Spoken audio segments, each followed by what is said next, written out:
이제 다 함께 일어나셔서 찬송가 46장 부르심으로 우리 하나님을 찬양하며 6월 8일 주일 예배 하나님께 드리겠습니다.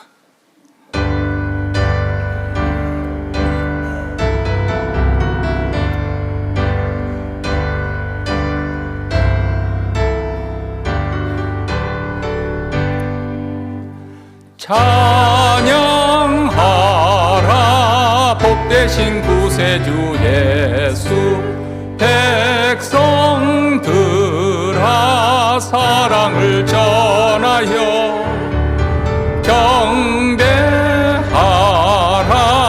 하늘의 천군과 천사, 주님 앞에 영광을 돌리세. 목자같이 우리를 지키시고 종일 품에 늘 안아주시니 찬양하라 높으신 권세를 찬양 찬양 찬양 영원히 부르세. 찬양하라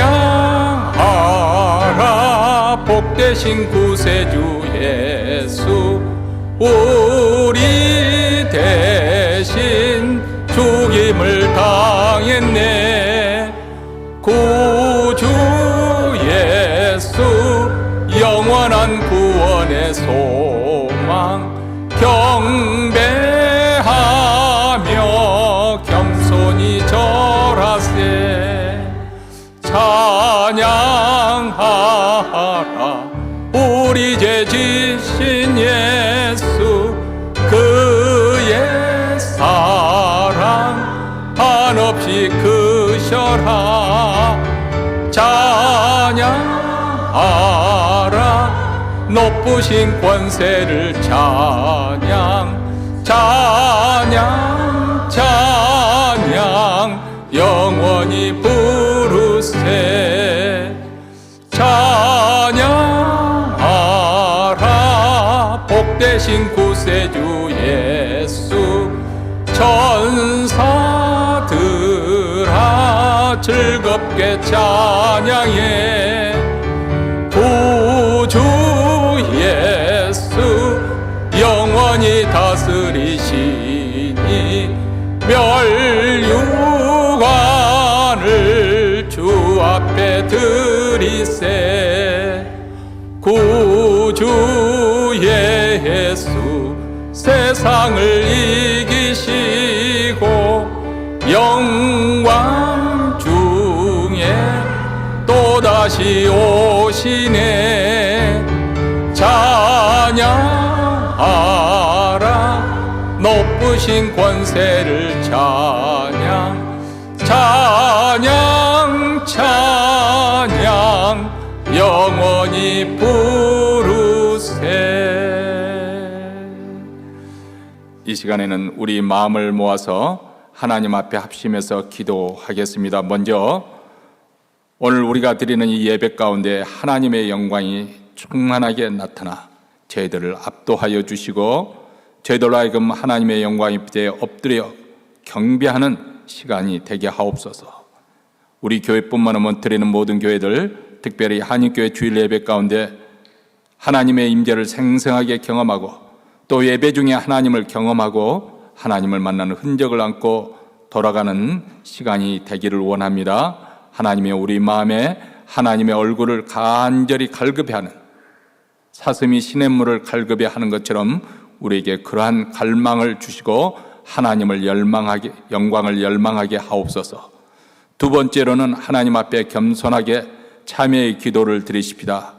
영광의 빛에 비친 우리 인생의 비천함과 또 연약함과 부족함과 완악함과 부패함과 거짓됨을 겸손하게 인정하며 참회의 기도를 드리실 때 한 주를 살면서 불신앙과 불순종의 죄를 범한 우리의 모든 행동들, 그리고 우리의 생각, 우리의 마음, 눈으로 지은 모든 죄들을 샅샅이 하나님 앞에 고백하며 우리 주님께 사죄의 은총을 간구하십시다.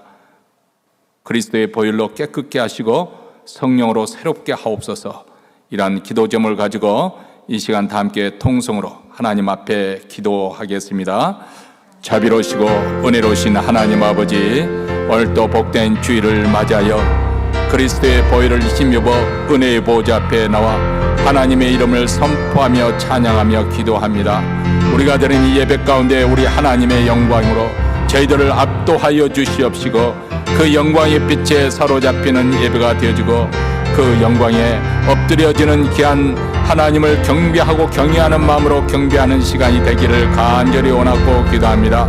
우리 교회 주일 예배뿐만 아니라 몬테네는 모든 교회들, 특별히 우리 한인교회 주일 예배 가운데 우리 하나님의 영광이 혁혁히 나타나 하나님의 임재를 생생하게 맛보게 하여 주시고 하나님을 경험하는 주일 예배가 되게 하시며 하나님을 만나는 흔적을 안고 돌아갈 수 있도록 주여 주께서 우리로 하여금 하나님을 갈망하는 마음을 주시옵시고 하나님의 영광을 추구하는 마음을 주시고 그 열망 속에 하나님의 영광이 혁혁히 나타나 저희들을 압도하여 주시옵기를 원합니다.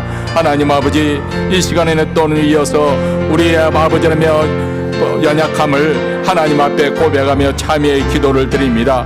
영광의 빛이 비친 우리 인생의 비천함과 비루함과 거짓됨과 부패함과 완악함과 강박함을 하나님 앞에 인정하며 한 주를 살면서 한 말씀대로 순종하지 못한 불순종의 죄와 하나님으로 믿지 못한 불신앙의 모든 죄악들, 우리의 눈으로 우리의 입술로 우리의 행실로 아버지라며 신앙을 반하는 모든 아버지라며 우리의 죄악들을 용서하여 주시옵시고 하나님의 은혜와 사랑을 받아 누리면서도 깨닫지 못하는 우리 인생의 무지함을 주여 용서하여 주시옵기를 원합니다. 그리스도의 피로 아버지 깨끗게 하시고 성령으로 새롭게 하시며 제사의 사죄의 은총을 힘입어 하나님의 은혜 쪽에 회복되는 축복의 시간이 될 수 있도록 우리 하나님 이 시간 우리를 만나 주시고 우리로 하여금 하나님을 경험하는 주일 예배가 되게 하여 주시옵소서.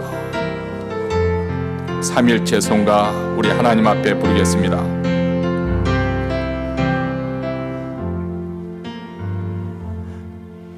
하나님이 선택하셨고 예수님이 구속하셨고 성령님이 인치셨으니 삼위일체 하나님 찬양. 하나님이 사랑하시고 하나님이 사랑하시고 예수님이 은혜 주시고 성령님이 교통하시니 삼위일체 하나님 찬양. 하나님이 지켜주시고 하나님이 지켜주시고 예수님이 함께하시고 예수님이 함께하시고 성령님이 능력 주시고 성령님이 능력 주시니 삼위일체 하나님. 할렐루야. 하나님을 찬양합니다. 할렐루야.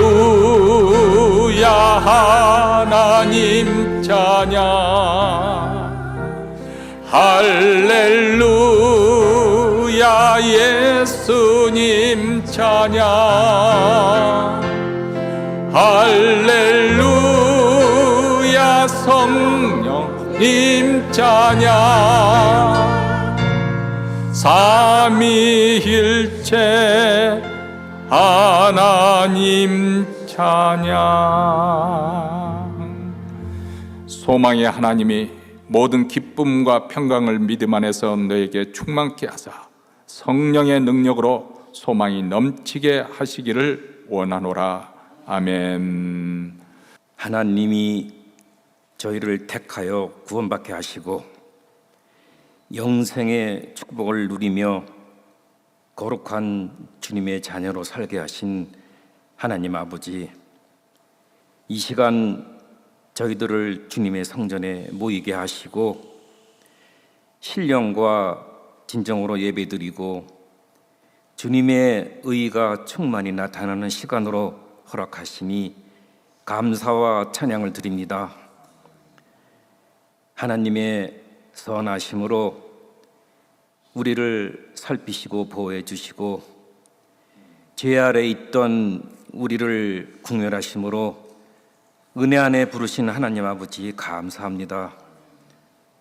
하나님의 변함없는 사랑이 우리를 살게 하셨고 감사하는 마음으로 주님 앞에 나올 수 있도록 인도해 하시는 주님께 감사를 드립니다. 약속하시는 모든 은혜를 이루어 주시는 주님, 우리의 믿음이 연약하여도 예배를 통하여 만나 주시고 위로받게 하시니 또한 감사합니다. 거룩하신 하나님께 진실함으로 예배하게 하여 주시고 그 은혜를 사모하게 도와주시옵소서. 지난 삶을 되돌아보니 이 세상에 속한 생각과 육신만을 쫓아 살아온 여전히 부끄럽고 허물 많은 저희들임을 고백합니다. 때때로 우리의 마음이 교만해질 때도 있음을 또한 고백합니다. 불순종했던 모든 죄를 회개하게 하여 주시고 예배를 통하여 주님의 십자가로 용서받고 정결한 마음을 들 수 있도록 도와주시옵소서. 어려운 가운데 작은 것에도 감사가 넘치므로 하나님께 영광이 되게 도와주옵시며 세우는 자의 수고가 헛되지 않도록 하나님을 높일 수 있도록 은혜 내려 주시옵소서. 정다운 이웃을 주심을 감사합니다. 부족한 저희들을 세우시사 서로 사랑하게 하시고 슬픔을 당할 땐 환난을 통한 은혜에 이르는 길을 알게 하시며 우리가 위하여 기도하는 사람들로 축복하여 주심으로 우리도 그 축복의 그늘에 들어가게 하시고 우리가 용서를 하는 사람들로 인하여 우리 또한 용서받게 하여 주시옵소서. 에베네셀의 하나님, 뜻이 있어 이곳에 제일교회를 세워주셨사오니 주님의 교회가 부르짖는 기도가 넘치고 성령의 뜨거운 역사가 나타나고 축복의 현장이 되게 하시며 영혼 구원 사명을 잘 감당할 수 있는 하나님이 기뻐하시는 교회가 되길 원하오니 축복하여 주시옵소서. 환우들을 위해 기도합니다. 육신의 아픔과 고통은 찾아왔지만 주님을 사랑하는 마음은 날로 더욱 깊어지게 하시고 깨끗이 치유받아 가정과 주님의 몸된 교회가 큰 기쁨이 넘치게 하여 주시옵소서. 이 시간 목사님이 주님의 말씀을 선포하실 때 큰 은혜 받고 세상을 향해 힘찬 발걸음으로 나갈 수 있도록 인도해 주옵시며 아멘으로 읊조릴 수 있는 믿음의 길을 열어주시고 순종할 수 있도록 은혜를 더하여 주시길 원하오며 이 모든 말씀을 우리를 구원하신 예수 그리스도의 이름으로 기도드립니다. 아멘.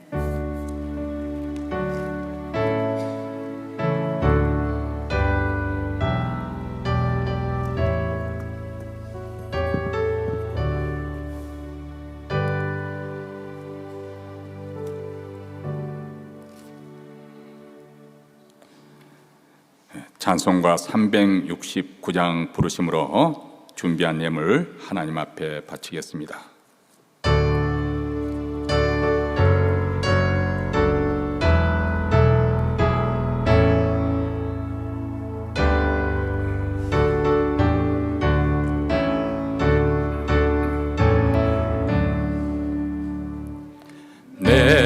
마음과 정성을 다하여서 주 너의 하나님을 사랑하라. 내 몸을 아끼고 사랑하듯 형제와 이웃을 사랑하라.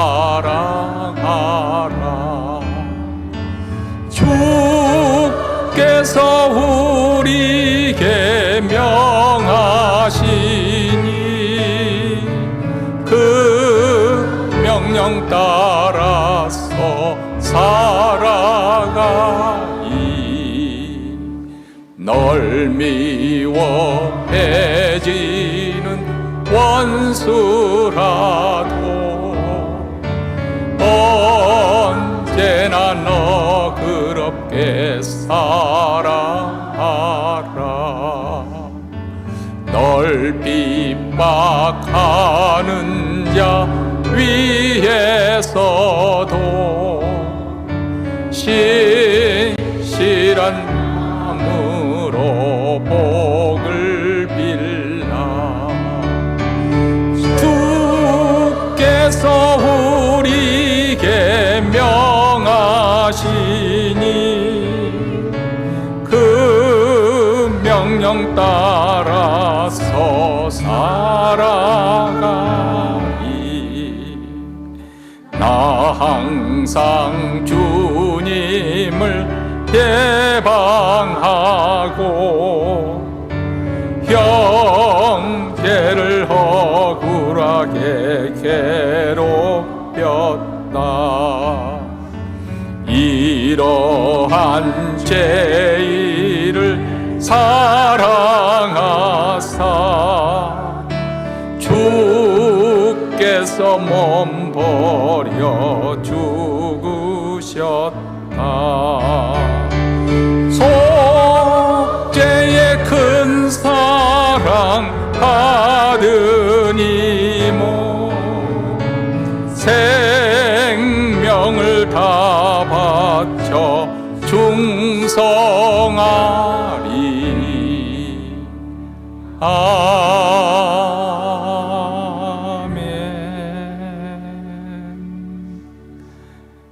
너희는 먼저 그의 나라와 그의 의의를 구하라. 그리하면 이 모든 것을 너에게 더하시리라. 우리 주님의 그 약속의 말씀에 따라 주님을 사랑하고 주님의 나라를 위해 충성하기로 다짐하며 준비한 예물을 가지고 하나님 앞에 나왔습니다.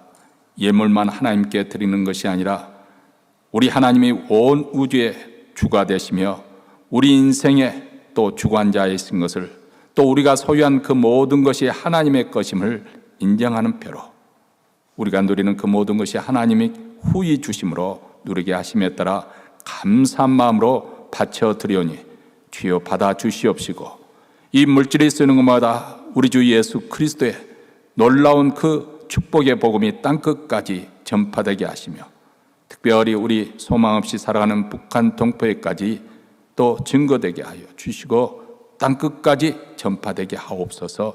주의 교회가 이러한 사명을 잘 끝까지 쓰임받기를 원합니다. 오늘 또 예배에 나온 사랑하는 성도들 심령에 천국의 기쁨과 평강으로 가득 채워주시고 그들이 행하는 그 모든 일에 범사에 형통하게 하시고, 그리고 그 자손들이 이 땅에 번성하는 복을 더하여 주시옵소서. 우리 구주 예수 그리스도 이름으로 기도하옵나이다. 아멘. 이제 하나님 말씀 보겠습니다. 하나님의 말씀은 로마서 9장입니다. 로마서 9장 1절부터 18절까지 우리 한 목소리 읽도록 하겠습니다. 내가 그리스도 안에서 참말을 하고 거짓말을 아니하노라. 내게 큰 근심이 있는 것과 마음에 그치지 않는 고통이 있는 것을 내 양심이 성령 안에서 나로 더불어 증거하노니, 나의 형제 곧 골육의 친척을 위하여 내 자신이 저주를 받아 그리스도에게서 끊어질지라도 원하는 바로라. 저희는 이스라엘 사람이라 저희에게는 양자됨과 영광과 언약들과 율법을 세우신 것과 예배와 약속들이 있고 조상들도 저희 것이요 육신으로 하면 그리스도가 저희에게서 나셨으니 저는 만물 위에 계셔 세세의 찬양을 받으실 하나님이시니라. 아멘. 또한 하나님의 말씀이 폐하여진 것 같지 않도다. 이스라엘에게서 난 그들이 다 이스라엘이 아니요 또한 아브라함의 씨가 다 그 자녀가 아니라 오직 이삭으로부터 난 자라야 내 씨라 칭하리라 하셨으니 곧 육신의 자녀가 하나님의 자녀가 아니라 오직 약속의 자녀가 씨로 여기심을 받느니라. 약속의 말씀은 이것이라. 명년 이때 내가 이르리니 사라에게 아들이 있으리라 하시니라. 이뿐 아니라 또한 리브가가 우리 조상 이삭 한 사람으로 말미암아 잉태하였는데 그 자식이 아직 나지도 아니하고 무슨 선이나 악을 행하지 아니한 때에 택하심을 따라 되는 하나님의 뜻이 행위로 말미암지 않고 오직 부르시는 이에게로 말미암아 서게 하려 하사 리브가에게 이르시되 큰 자가 어린 자를 섬기리라 하셨나니 기록된 바 내가 야곱은 사랑하고 에서는 미워하였다 하신과 같으니라. 그런즉 우리가 무슨 말 하리요? 하나님께 불의가 있느뇨? 그럴 수 없느니라.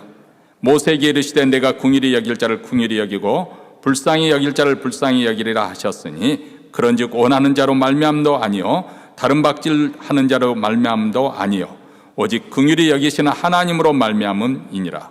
성경이 바로에게 이르시되 내가 이 일을 위하여 너를 세웠으니 곧 너로 말미암아 내 능력을 보이고 내 이름이 온 땅에 전파되게 하려 함이로라 하셨으니 그런즉 하나님께서 하고 하시는 자를 긍휼히 여기시고 하고자 하시는 자를 강팍해 하시느니라. 아멘. 어떤 사람이 한 목사에게 물었습니다. 목사님, 하나님이 택하신 자만이 구원을 받는다고 하는데 제가 택함을 받았는지 안 받았는지 어떻게 알 수 있습니까? 하고 묻자 목사님이 웃으시면서 주 예수를 믿으십시오. 그래야면 알게 될 것입니다. 그럼 제가 믿지 않으면 어떻게 되죠? 그러면 모른 채로 끝나게 될 것입니다. 이것은 우리 인간의 책임, 믿어야 되는 우리 인간의 책임과 동시에 하나님의 주권을 좀 재미있게 유머슬하게 만든 예화라고 생각이 되어집니다. 이 말을 듣고 혹시 목사님 저는 예수를 믿어왔는데 여전히 제가 택함을 받았는지 모르겠습니다 생각하신다면 오늘 우리가 말씀에 집중해야 될 이유가 여기 있습니다. 오늘부터 시작될 로마서 9장부터 11장까지 벌써 이제 3년 전에 우리가 1장부터 8장까지 공부를 했었는데요. 사실 어떻게 보면 1장부터 8장 우리의 구원이 어떻게 하나님의 은혜 속에서 우리가 의롭다함을 받았고 구원을 이루게 되었는가, 그렇게 교리적인 면에서 이렇게 강조를 했다고 한다면 사실 이것은 12장으로 건너가서 그렇다면 그런 은혜를 입은 성도의 삶이 어떻게 살아야 될 것인지 이제 실천적인 면에서 12장으로 넘어가야 될 텐데 9장부터 11장까지는 상당히 난해한 내용, 하나님의 주권적 선택이라는 그런 교리적인 내용을 담고 있습니다. 여러분이 꽤 괜찮은 목사를 만나서 이 본문을 오늘부터 함께 다루려고 하는 것이죠. 사실 좀 골치 아프지 않습니까? 이렇게 딱딱한 것보다도 조금 우리를 위로해주고 힘을 실어줄 수 있는 그런 메시지가 있으면 좋겠는데 머리를 써야 되기 때문에 집중해야 하기 때문에 좀 딱딱하긴 하지만은 여러분 교리를 우리가 왜 배워야 되는가, 단단한 음식을 왜 먹어야 되는가, 그것과 똑같습니다. 신앙이 어렸을 때는 젖만 먹고 이렇게 어린아이들은 젖만 먹고 자라는 거죠. 그러나 장성한 사람이 여전히 젖만 먹어서는 되지 않죠.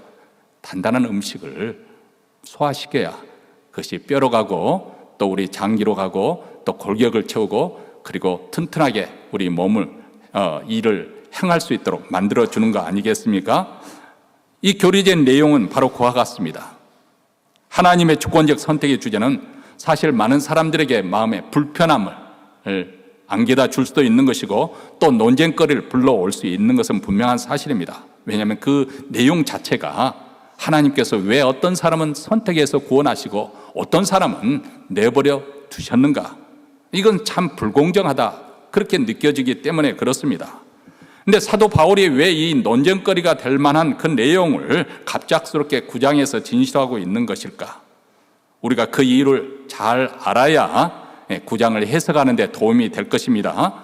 이를 위해서는 먼저 우리가 1장부터 8장까지 다 지난 시간에 우리가 다 복습을 했습니다. 근데 특별히 로마서 8장에 어떤 내용이 있는가 그것을 다시 한번 살펴보려고 합니다.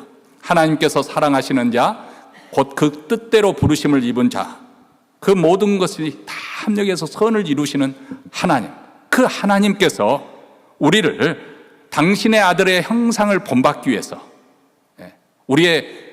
하나님께서 우리를 불러주신 목표가 뭐냐? 궁극적인 최종적인 목표가 무엇이냐? 그것은 하나님의 아들 예수 그리스도를 닮도록 하기 위해서, 맏아들이 되시는 예수 그리스도를 닮은 수많은 자녀들을 하나님께서 빚기 위해서 우리를 창세전에 그리스도 안에서 우리를 선택하시고 우리를 구원하시기로 작정하셨다.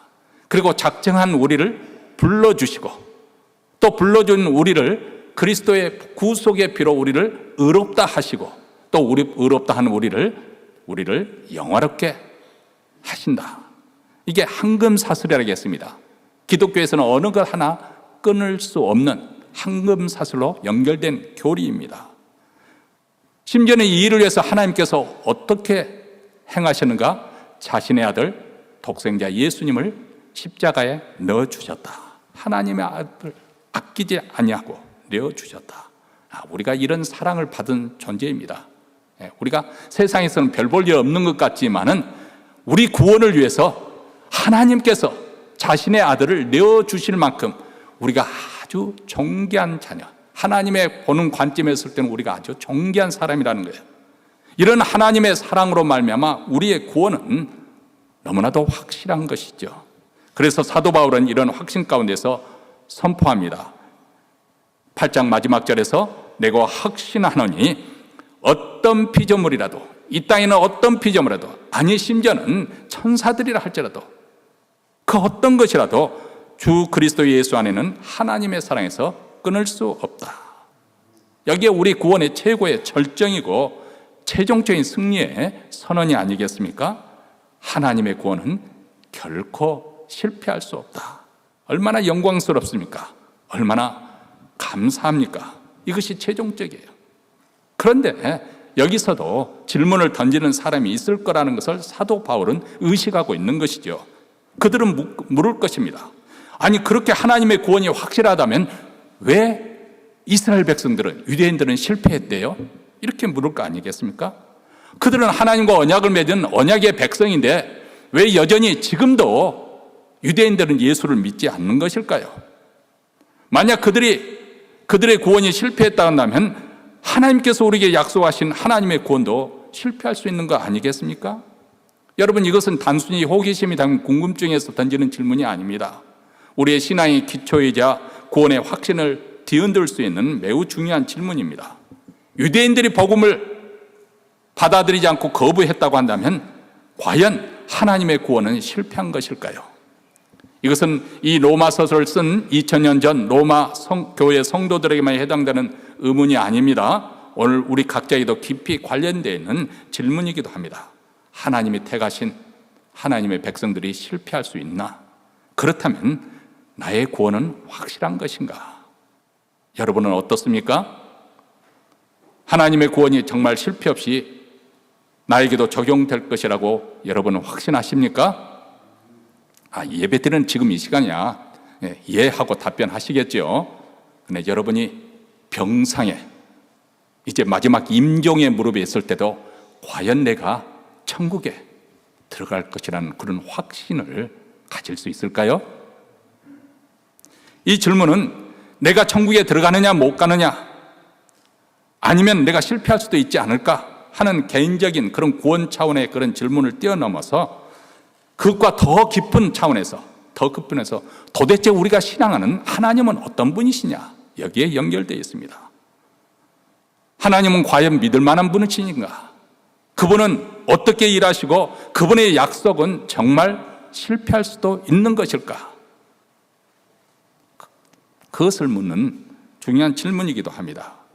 그래서 이런 의문에 대해서 답변하기 위해서 사도 바울은 로마서 9장부터 11장까지 하나님의 주권적인 선택과 긍휼, 그리고 이스라엘 민족과 온 세상을 향한 하나님의 구원의 경륜에 대해서 아주 장대하게 광활한 그 구원의 하나님의 계획을 펼쳐 보이고 있습니다.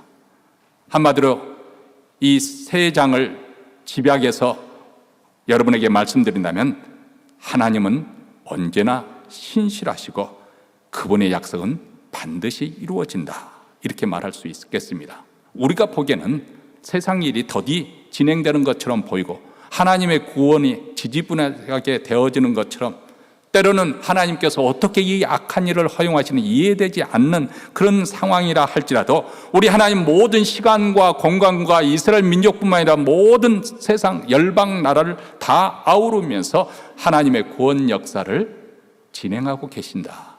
이것이 9장부터 11장에서 우리에게 말씀해 주려고 하는 것입니다. 이런 하나님의 신실하심을 우리가 믿는다면 우리 자신의 구원의 확신뿐만 아니라 현재 우리가 당면하고 있는 이런 불확실성, 여기서 오는 도전으로 인한 어려움과 그런 불안, 우리는 더 이상 흔들리지 않고 두려워지도 않을 것입니다. 믿음으로 견고하게 설 수가 있습니다.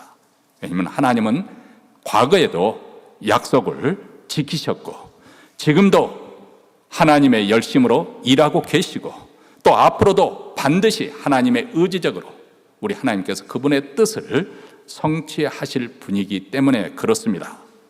사도 바울은 로마서 9장을 시작하면서 자기 동족인 이스라엘 민족을 향한 가슴 시린 애통함을 토로하고 있습니다. 그는 그리스도 안에서 내가 진실을 말하고 있다, 성령 안에서 나의 양심이 이것을 증언하고 있다, 이렇게 고백하면서 나의 형제 곧 골육의 친척을 위하여 내 자신이 저주를 받아 그리스도에게서 끊어질지라도 원하는 바로다, 이렇게 고백하고 있습니다. 내 동족, 내 민족이 구원받을 수만 있다고 한다면 나는 멸망당해도 좋다. 여기에 사도 바울이 자기 동족에 대한 아주 비범한 사랑의 깊이를 보여주고 있습니다. 근데 이것은 단순히 민족계를 뛰어넘고 정말 그들의 구원을 열망하는 사도 바울의 그러한 영혼의 열정이자 절절한 간구이기도 합니다. 마치 그것은 구약시대 모세가 이스라엘 백성들을 위해서 중보기도 했던 장면과 똑같습니다. 이스라엘 백성들이 출애굽한 지 얼마 되지 않아서 시내산에서 모세가 율법을 받는 동안에 상기석에서는 금송아지를 만들어서 숭배하는 그런 엄청난 죄를 범하고 맙니다. 하나님의 진노와 심판으로 이제 이스라엘 백성들이 멸망당할 수밖에 없는 그런 상황 속에서 모세가 하나님 앞에 중보를 합니다. 주께서 기록하신 책에서 내 이름을 지워버려 주소서. 만약 이스라엘 백성들을 멸망시킬 것 같으면 나도 생명의 책에서 내 이름을 지워버려 주소서. 이렇게 간청하는 것처럼 바울도 동족의 구원을 위해서 자신의 구원마저 내어줄 각오를 가지고 이렇게 그 심정을 토로하고 있습니다. 여기에는 더 깊은, 심층 깊은 신학적인 이유가 있습니다. 유대 민족이 불신앙은 결국 하나님의 실패인가? 그들이 복음을 받아들이지 못한 것은 하나님의 구원 계획이 좌절될 수 있다는 것을 보여주는 것이 아닌가 하는 것에 대한 도전, 하나님의 영광이 가릴까? 거기에 대한 애타는 사도 바울의 심정이 들어 있습니다. 여러분 한번 생각해 보십시오. 이스라엘 민족은 얼마나 놀라운 특권을 가지고 있는지 4절과 5절에서 잘 진술해 주고 있습니다. 이스라엘 백성들은 하나님께 택함을 받아 그분의 특별한 하나님의 백성, 하나님의 자녀가 되었고 시내산에서는 하나님의 강림하시는 하나님의 임재와 영광을 그들은 두 눈으로 그것을 목격한 사람들입니다. 그리고 아브라함과 이삭과 야곱과 언약, 그 언약의 후손들이지 않습니까? 그리고 시내산에서 율법을 받은 사람들이고 그들에게 이런 특별한 특권, 그런 은혜는 세상 열병과 분명히 구별되는 부분이 있죠. 그리고 그들은 성전 중심의 예배와 메시아에 대한 수많은 약속들, 이것은 그들의 영적 수사를 받는 핵심입니다. 그리고 믿음의 조상 아브라함, 이삭, 야곱이 그들의 조상이었고 무엇보다 가장 놀라운 특권은 육신으로 메시아인 그리스도께서 그들에게서 나셨다는 것입니다. 만왕의 왕이시여 구원자이신 예수께서 이스라엘의 혈통을 통해서 이 땅에 오셨다는 것입니다. 얼마나 크고 놀라운 영광과 특권을 이스라엘 백성들이 누렸는지 모릅니다. 그런데 이 모든 특권에도 불구하고 대다수 이스라엘 백성들이 메시아이신 예수님을 거부했습니다. 이 복음을 거부한 이 역설적인 그런 현실이야말로 사도 바울의 마음을 정말 아프게 하는, 마음을 찢는 듯한 고통을 주는 것이 아닐까요? 자, 그런데 이런 감성적인 그런 이유보다도 과연 이스라엘의 이 불신앙이 하나님의 약속의 실패를 의미하는 것일까요? 6절 말씀에 하나님의 말씀이 폐하여진 것 같지 않도다. 다시 말하면 하나님의 약속은 실패하지 않았다는 것입니다. 왜냐하면 하나님의 약속은 우리 인간이 보는 것처럼 이스라엘 백성들이 복음을 거절하기 때문에 마치 실패한 것처럼 보일는지 모르지만 그 이스라엘 백성들 속에 남은 자들, 렘넌트라고 하는데 구약성에 보면 이 남은 자들, 여전히 신실하게 하나님을 믿는 백성들이 있었는데 여기에는 우리 하나님께서 주권적인 선택의 역사가 있다는 것입니다. 인간의 혈통이나 인간의 행위가. 이스라엘 백성들은 우리가 아브라함의 후손이기 때문에 당연히 하나님의 백성이라고 그렇게 자부심을 가졌었지만은 그게 아니고 하나님의 주권적인 선택이 있다. 여기에 두 가지 사례를 사도 바울은 계속해서 이어서 7절과 9절에서 말씀을 하고 13절까지 말씀하고 있죠. 우선 아브라함에게 두 아들 이스마엘과 이삭이 있었는데 이스마엘도 아브라함의 혈통으로 태어났습니다. 그렇지만은 하나님께서 말씀하시기를 이삭에게서 난 자라야 내 씨라 불리리라. 약속의 자녀는 혈통, 단순히 아브라함의 핏줄로서 태어난 것으로 인정되는 것이 아니라 하나님의 약속에 따라 되어진다는 것입니다. 9절 말씀에도 약속의 말씀이 이것이라 명년 이맘때 내가 이르니 사라에게 아들이 있으리라 하심이라. 이미 하나님께서 인간의 혈통이나 노력이 아닌 약속에서 그 선택이 이루어졌다는 것을 말씀해 주고 있는 거 아니겠습니까? 10절로부터 13절에는 더 분명한 사례를 야곱과 에서의 관계에서 보여주고 있습니다. 그들은 동일한 부모, 이삭과 리브가 그 부모 아래 태어난 사람들입니다. 그런데 그들이, 이 쌍둥이로 태어난 그들이 태어나기도 전에 저들이 무슨 선을 행할 수 있는 그런 능력을 가진 그런 장성한 사람이 아니었는데 이미 복중에 있었을 때 하나님께서 형이 아우를 섬기리라, 에서가 야곱을 섬기게 될 것이다, 그렇게 말씀하고 또 13절에 보면 내가 야곱은 사랑하고 에서는 미워하였다, 이렇게 선언하고 있어요. 뭐 에서가 미운 짓거리를 해서 앞으로 또 미운 짓거리 할 것 같으니까 하나님께서 미워하시고 야곱은 사랑을 받을 만하니까 또 앞으로 사랑을 많이 받을, 좋은 일을 많이 할 거니까 내가 사랑한다, 그것이 아닙니다. 하나님께서 이미 그런 인간적인 어떤 장점이나 행함을 고려하지 않고 선택하셨다는 거예요. 여기에서 우리는 벌써 마음이 좀 불편해지지 않습니까? 특별히 에서를 미워했다? 하나님이 미워하시나? 그가 뭐가 복중에 있는 아이가 뭘 잘못했다고? 상당히 불편하지 않습니까? 하나님께서 왜 이렇게 편애를 하시는가? 이 부분을 여러분이 잘 소화를 시켜야 됩니다. 이 부분을 잘 소화시키지 못하면은 평생 목에 걸린 가시처럼 여러분 신앙생활로 항상 그것이 장애가 될 것입니다. 근데 결론부터 먼저 말씀드리면 왜 이 부분이 여러분에게 불편함을 주고 목에 걸린 가시처럼 되어지는가? 교만하기 때문에 그렇습니다. 우리가 교만하기 때문에, 우리가 마치 무슨 권리가 있는 것처럼, 하나님이 편애하시다, 판단할 권한이 있는 것처럼. 자, 왜 그런 내용을 제가 결론을 먼저 내리냐면 한번 생각해 보십시오. 이것을 먼저 해석을 하려면 이렇게 미워했다는 것은 문자 그대로 진짜 하나님이 헤이트했다 그 말이 아닙니다. 히브리 언어의 그 강조하는 표현 방식에 따라서 그렇게 하는 것입니다. 예수님께서도 내 부모와 처자를 미워하지 않으면 내 제자가 될 수 없다. 그러면 예수님의 제자가 되려면 진짜 부모를 미워해야 되고 처자를 진짜 미워해야 되는가? 그게 아니죠. 강조입니다. 강조. 하나님에 대한 사랑, 그 헌신은 그 어떤 것과 비교할 수 없다는 것을 강조하기 위한 것입니다. 자, 여기서 강조하는 바 그 핵심적인 내용은 무엇이냐면 하나님의 선택은 우리의 선행과 업적에 근거하지 않는다. 이미 태어나기 전에 선택하셨다. 이것은 전적으로 하나님의 주권적인 행사라는 것을 말씀하고 있는 것입니다. 우리가 이해할 수 없죠.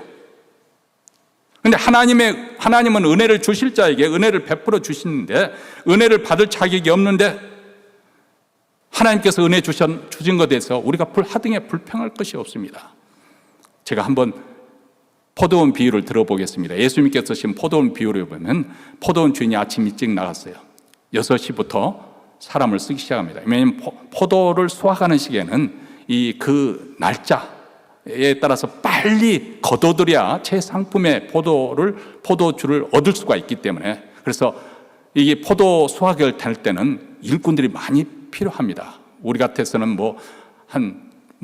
최대한 적게 고용을 해서 돈을 아끼기 위해서 고용해서 천천히 거둬들이면 되겠지만은 그러면 포도주 질이 떨어지거든요. 그래서 단시간 내에 포도주를 적게 거둬들여야 되는데 아침 6시에 가서 사람들을 노동시장에서 들어가서 일을 하라고 했습니다.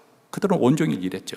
9시도 일했고 12시에도 사람을 고용해서 했고 오후 3시, 심지어는 오후 5시간에 놀고 있는 사람이 있는 거예요. 너희들 어떻게 놀고 있느냐? 아무도 우리를 써줄 사람이 없습니다. 그럼 너희들도 일해라.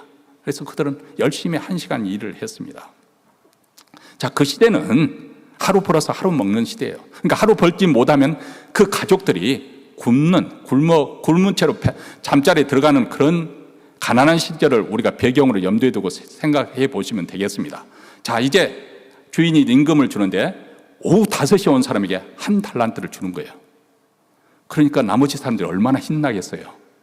그런데 3시에 온 사람도, 12시에 온 사람도, 오전 9시에 온 사람도, 심지어는 아침 6시에 온종일 일한 사람에도 하루 품삯 1달란트를 주는 거예요. 여러분, 그 스토리 들으면 여러분 화가 나죠? 이런 불공평한 처사가 어디 있는가?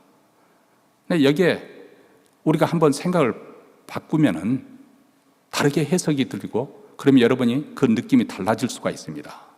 제가 이미 말씀드렸죠.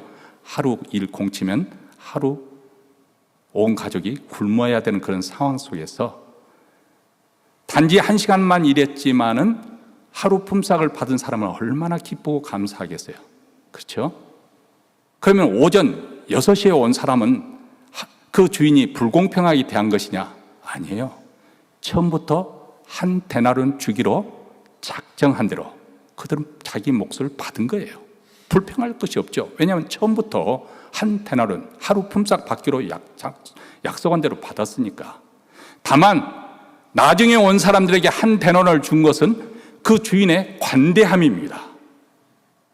비록 1시간밖에 일하지 못했지만, 2시간밖에 일하지 못했지만 그들에게도 먹고 살아야 될 거 아니겠어요? 그래서 주인이 후하게 준 거예요. 그런데 주인의 후하게 준 것으로 인해서 여러분이 시비 걸고 따질 수 있겠습니까? 주인이 그 사람에게 따져 묻는 사람에게 말하잖아요. 아니, 나의 관대함 가지고 왜 너희들이 잘못됐다고 시비를 거느냐? 너는 내 몫 받아가지고 가면 될 거 아니냐? 여기서 한 걸음 더 나아가 봅시다. 우리는 한평생 살아오면서 내 자신만 생각하고 내 출세만 생각하고 내 성공만 생각하고 내가 하고 싶은 것만 하고 살아왔습니다. 이제 나이가 들고 병이 들고 갈 곳이 없어서 결국은 하나님께 돌아온 사람들, 다 그렇다는 건 아니에요. 그렇지만은 많은 사람들이 그런 상황 속에서 하나님을 만났습니다. 하나님이 나를 과거의 나이가 어떻게 살아온 것 묻지 않고 책망하지 않고 나를 사랑으로 받아주시고 나를 위해서 독생자 예수 그리스도를 내어주셨습니다. 얼마나 감사합니까? 내가 마지막 5시에 하나님의 그 포도원에 들어간 사람에 불과하지만은 하나님께서 나를 그렇게 후하게 맞이해 주셨습니다. 자, 이렇게 되면 스토리가 달라지죠. 그 주인이 얼마나 너그러운지, 얼마나 후한지, 얼마나 고맙고 감사한지. 아니, 왜 하나님이 나를 구원해 주셨어요? 나 같은 사람이 왜 구원해 주셔서 내가 잘한 것이 뭐가 있다고 따져 물을 사람이 어디 있어요? 근데 우리는 자꾸 내가 마치 의인이 된 것처럼, 의롭게 살아온 것처럼, 하나님, 저 사람은 왜 구원해 주지 않고 왜 저 사람은 구원해 주나요? 우리는 자꾸 우리가 마치 심판관이 되는 것처럼 하나님이 하시는 일이 못마땅한 거예요. 그러니까 포도원 주인이 말하는 거예요. 내가 관대함으로 너는 나를 나쁘다고 그렇게 따져 묻느냐? 너는 내 몫이나 챙겨서 가라.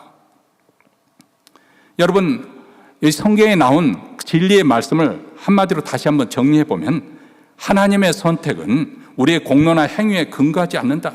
만약에 우리가 행한 것으로 구원을 받는 것을 점수를 매긴다면 누가 과연 천국에 들어갈 수 있겠습니까? 오직 하나님의 선택은 그분의 은혜와 목적에 따른 것이다. 우리는 알지 못하지만 무한하신 하나님의 은혜에 따른 것이다. 그리고 만약 내가 태감을 받고 구원을 받았다는 것은 전적으로 하나님의 나를 불쌍히 여기신 긍휼함 때문이다. 그렇다면 또 세상 사람들은 시비를 걸겠죠. 아니, 하나님은 그러면 불공평한 거 아니에요? 이미 제가 설명이 끝났습니다마는 이 성경 본문에 따라가 보면 그렇게 도전하는 사람들이 있을 거라는 거죠. 그래서 14절에 사도 바울이 그럴 수 없느니라. 왜냐하면 하나님은 누구에게나 똑같이 긍휼을 베풀어야 될 그 어떤 의무와 책임을 가지고 있는 것이 아니기 때문에 우리 하나님이 전적으로 자유로우신 주권자가 되십니다. 그래서 모세에게 말씀하시기를 15절에 내가 긍휼히 여길 자를 긍휼히 여기고 불쌍히 여길 자를 불쌍히 여기리라. 다시 말하면 하나님은 한마디로 누구에게나 다 긍휼히 여길 그럴 의무와 책임이 없다는 거예요. 우리 모두 다 죄인이고 그로 말미암아 심판받아 멸망받아야 될 그런 존재들인데 어느 누구를 긍휼을 베풀어서 구원한다고 서니 하나님 왜 그렇게 하십니까? 따져 물을 자가 없어. 하나님 어떻게 그런 자비를 저들에게 베푸십니까? 오히려 하나님이 칭송받아야 될 것이지 하나님 왜 이렇게 불공평합니까? 이렇게 따져 물을 것이 아니라는 거예요. 왜냐하면 우리가 구원받은 것은 자격이 있어서가 아니라 오직 하나님의 긍휼하심 때문에 이루어진 것이기 때문에. 그래서 16절에 그런즉 원하는 자로 말미암도 아니요 내가 소원한다고 해서 되는 것도 아니고 다른 박질하는 것으로 말미암도 아니라 내가 막 열심히 일을 해서 구원을 얻는 것도 아니라 오직 긍휼히 여기시는 하나님으로 말미암음이니라. 이렇게 말씀하고 있습니다. 자, 이것이 왜 중요한가? 우리는 이 말씀을 듣고도 여전히 이게 좀 못마땅한 거예요. 그러면 내 자유의지는 어디 있고 우리가 다음 시간에도 계속해서 거기서 공부를 하겠지만은 내가 그래도 예수 믿기로 결정한 거 이게 영향을 미친 거 아니겠어요? 이렇게 따져 물을 수도 있는 그런 자기 인간의 그 어떤 자기 중심적인 자기 의를 아직도 우리는 붙들려고 하기 때문에 그렇습니다. 그런데 17절과 18절을 보시기 바랍니다. 성경이 바로에게 이르시되 내가 이 일을 위하여 너를 세웠으니 곧 너로 말미암아 내 능력을 보이고 내 이름이 온 땅에 전파되게 하려 함이로다 하셨으니. 자, 하나님께서 바로를 세우신 목적이 무엇이냐? 하나님의 능력을 그에게 보이시고 하나님의 이름을 온 땅에 전파되게 하기 위함이라. 이렇게 말씀을 하고 있습니다. 다시 말해 하나님께서 바로의 마음을 강팍하게 만들어서 그를 통해서 하나님의 크신 능력을 베푸시고 영광을 온 땅에 드러나게 하셨습니다. 우리가 잘 아는 바와 같이 이스라엘 백성들이 출애굽하기 전에 가지 못하게 발목을 잡는 바로를 향해서 하나님께서 10번 재앙을 내리지 않습니까? 그것으로 애굽이 폭삭 망하게 되고 결국은 두 손을 두고 항복을 하고 나가게 되는데 그로 인해서 하나님, 이스라엘이 섬기는 하나님의 어떤 분이신지 온 세상에 혁혁히 드러나게 되었다. 나중에 이스라엘 백성들이 가나안 땅에 도착해서 이제 첫 번째 성인 에로드 성에 왔을 때 여리고 성을 꽁꽁 걸어 잠그고 사람들이 개미 새끼 하나 나오지 않습니다. 왜요? 소문을 들었기 때문에.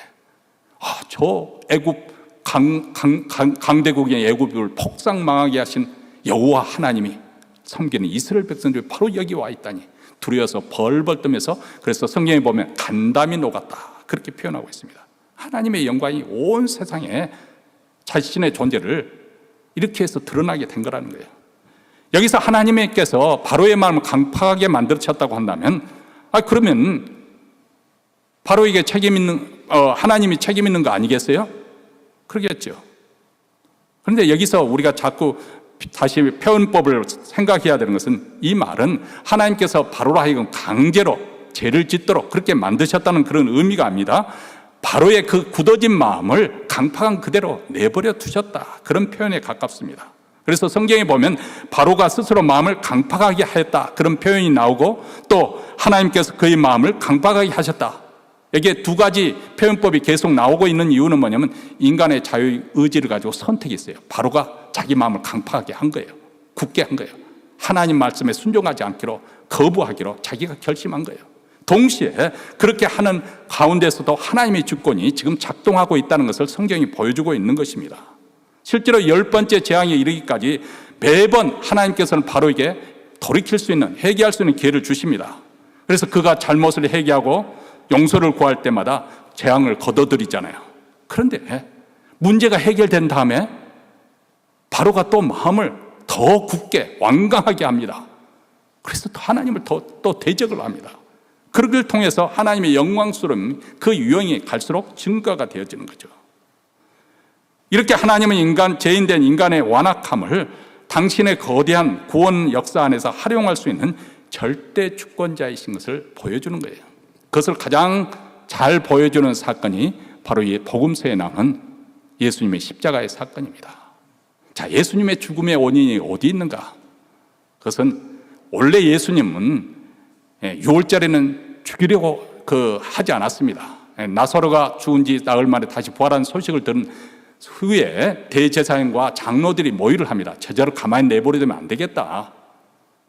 그런데 그를 잡아 죽이더라도 유월절에 전 세계에서 또 전국에서 사람들이 이렇게 많이 오면 혹시라도 폭동이 일어나면 걷잡을 수 없을 테니까 유월절에 끝난 다음에 예수를 잡아 죽이자.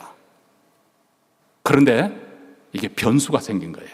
그것은 예수님의 제자인 가룟 유다가 대제사장에 찾아와서 내가 내 스승을 팔아 넘기려고 하는데 얼마를 주겠느냐. 은 30에 자기 스승을 팝니다.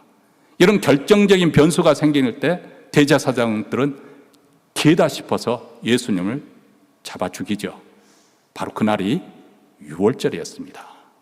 하필이면 다시 말하면 금요일은 이제 저녁부터 유월절이 시작되는데 금요일 새벽부터, 그러니까 목요일 밤밤중에 체포를 해서 새벽부터 서둘러서 십자가에 매달도록 빌라도에게 그렇게 충동질해서 예수님을 죽입니다.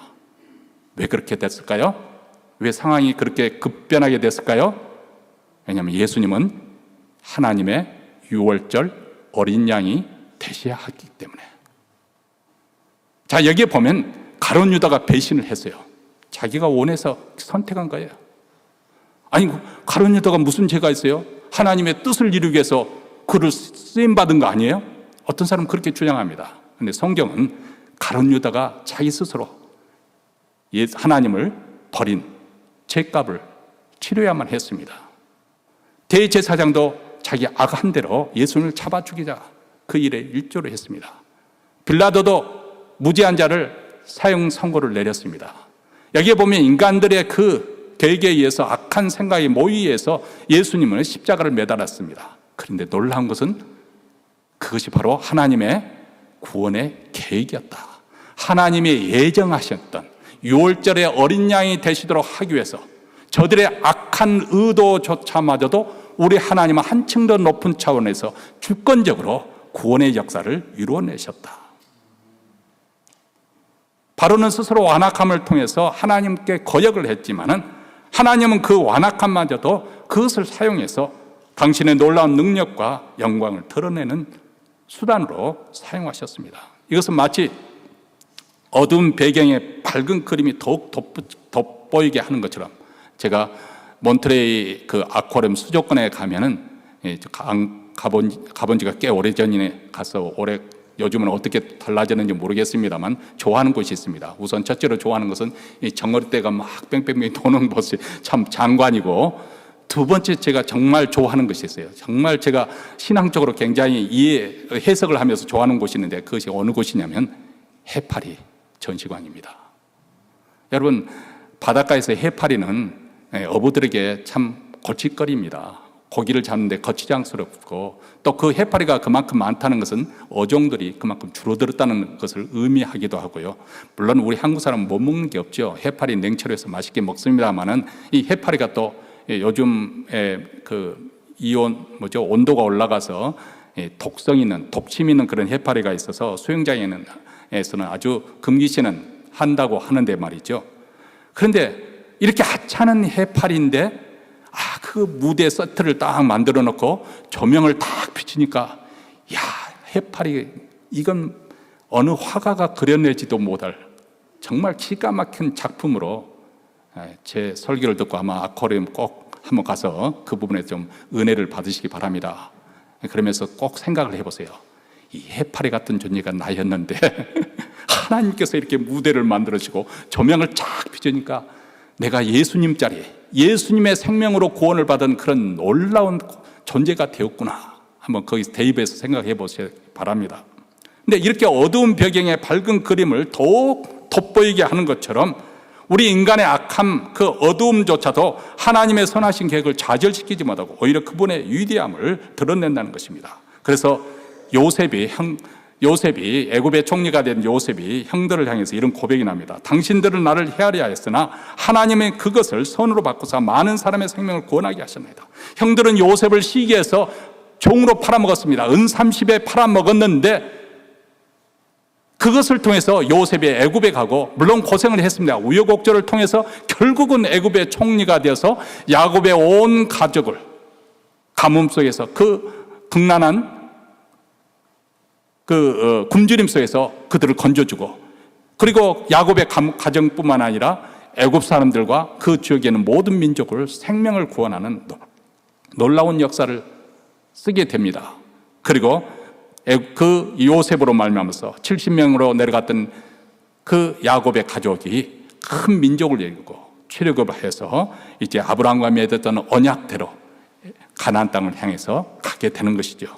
자, 여기 보면 형들이 이렇게 요셉을 팔아먹었지만 인간의 이런 악도 우리 하나님의 선하신 계획 속에 돼요. 하나님의 주권이 있다는 거예요. 여러분, 이 진리를 우리가 확실하게 믿는다면 우리에게 얼마나 큰 위로가 되고 얼마나 큰 힘이 됐는지 모릅니다. 세상의 악과 고난 속에서도 심지어는 우리의 연약함, 목사님 그래도 내가 좀 잘 믿은 뭔가 척이라도 해야 될 거 아니겠어요? 여전히 술도 끊지 못하고 여전히 담배도 피우고 있고 여전히 슬쩍슬쩍 죄를 즐기면서 살고 있는 내 자신을 보면은 목사님이 나를 몰라서 그렇지요. 그럴지라도 우리가 포기하지 않아야 될 이유가 여기 있습니다. 우리 구원이 누구에게 달려있다고요? 하나님의 주권적인 선택에 달려있기 때문에. 이런 우리의 연약함과 제약 속에서도 하나님은 여전히 주권적으로 역사하고 있기, 하나님의 설하신 뜻을 이루어갈 것이기 때문에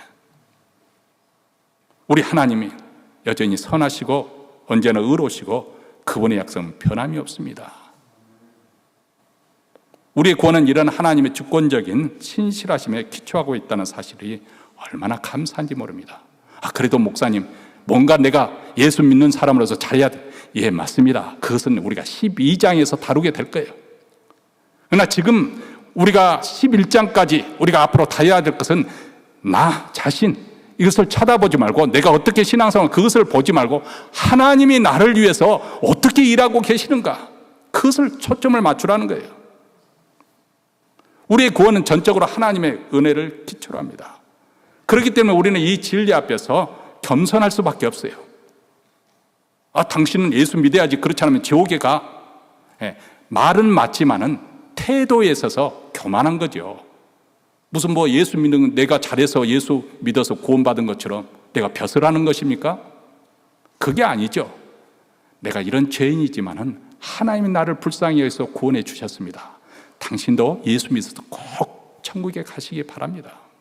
이 겸손함 속에서, 그러면서도 흔들 수 없는 확신, 세상 그 어떤 일이 있어도 나의 구원은 하나님의 주권적인 의지로 말미암아 이루어졌다는 사실을 기초하니까 우리는 흔들리지 않습니다. 오늘 메시지를 들으면서 여러분 한번 우리 자신에게 확인해 보십시오. 우리의 구원이 어디에 근거하고 있는 것인지, 전적인 하나님에 있는 것을 고백하고 있습니까? 그렇다면 무릎을 꿇고 겸손과 감사로 가득 채우는 시간이 되시기를 바랍니다. 우리는 예측할 수 없는 세상에 살아가고 있어요. 도대체 요즘 미국뿐만 아니라 전 세계에서 벌어지는 일들 보면 때로는 심지어는 하나님이 살아계시는가 하는 것이 이렇게 의문이 들 수도 있습니다. 그러나 이 모든 것조차 하나님의 주권적인 손안에 있다고 우리가 믿게 된다면 우리가 신령 폭풍우 가운데 있다 할지라도 우리는 흔들리지 않는 덫을 내릴 수가 있습니다. 그리고 그뿐만 아닙니다. 나 같은 사람이 무슨 전도를 해. 내 사는 꼬라지를 봐야지. 내가 이렇게 전도하면 사람들이 웃을 거 아니야. 염려하지 마십시오. 여러분의 구원은 여러분이 착해서, 여러분이 의로워서, 여러분이 거룩해서 전도가 이루어지는 것이 아니고 나 같은 죄인을 구원하신 하나님의 은혜가 얼마나 놀라운가. 당신도 이 하나님을 믿으시기 바랍니다. 그래서 우리가 담대하게 내가 어떤 상황 속에서 지금 현재 내 신앙생활에 어떤 상황이 있다 할지라도 우리는 담대하게 예수 믿으라고 권면할 수가 있죠. 이런 환경과 형편을 뛰어넘어서 오직 하나님의 주권적인 선택과 긍휼로 구원하시는 이 하나님 은혜에 감사하면서 생명의 복음을 담대하게 전하는 우리 모두가 되시길 주의 이름으로 축원합니다. 우리 다 함께 일어나셔서 함께 찬양하십시다. 주는 완전합니다. 결단한 마음으로 부르시기 바랍니다.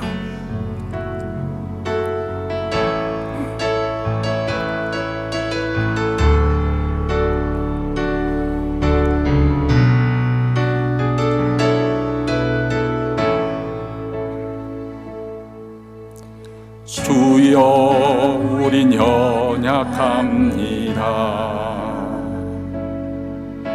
우린 오늘을 힘겨워합니다. 주 뜻 이루며 살기엔 부족합니다. 우린 반약합니다. 주여 우린 넘어집니다. 주여 우린 넘어집니다. 오늘 하루 또 실수합니다. 주의 긍휼을 구하는 죄인입니다. 우린 주만 바라봅니다.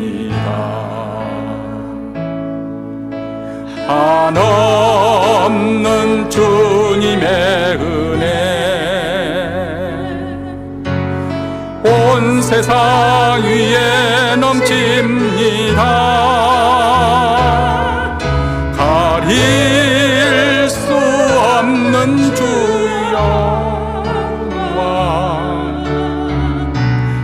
온 땅 위에 충만합니다.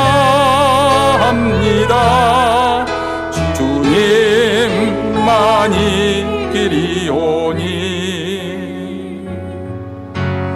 우린 그 길 따라갑니다. 그날에 우릴 이루실 주는 완전합니. 우리 다시 한번 부르겠습니다. 주여 우린 연약합니다. 주여 우린 연약합니다. 우린 오늘을 힘겨워합니다. 주 뜻 이루며 살기엔 부족합니다. 우린 연약합니다.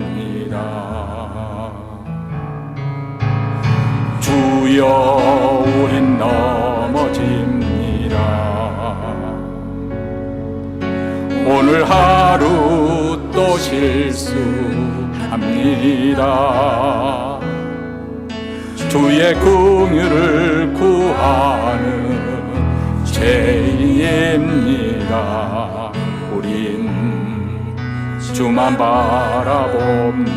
한없는 주님의 은혜, 한없는 주님의 은혜 온 세상 위에 넘칩니다. 가릴 수 없는 주 영광 온 땅 위에 충만합니다.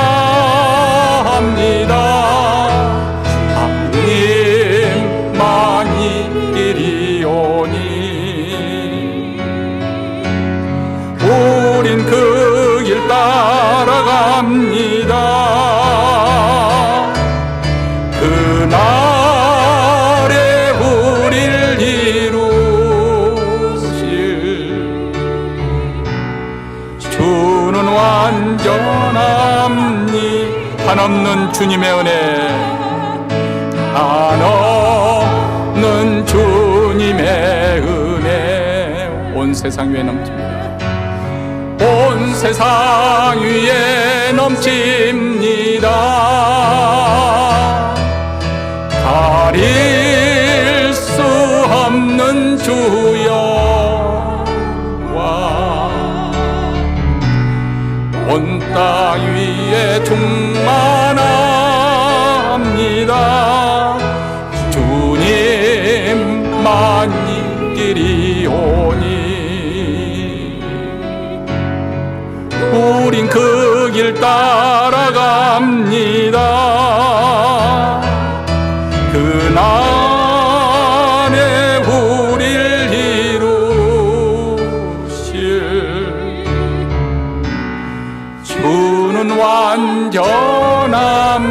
주는 완전합니다. 주는 완전합니다.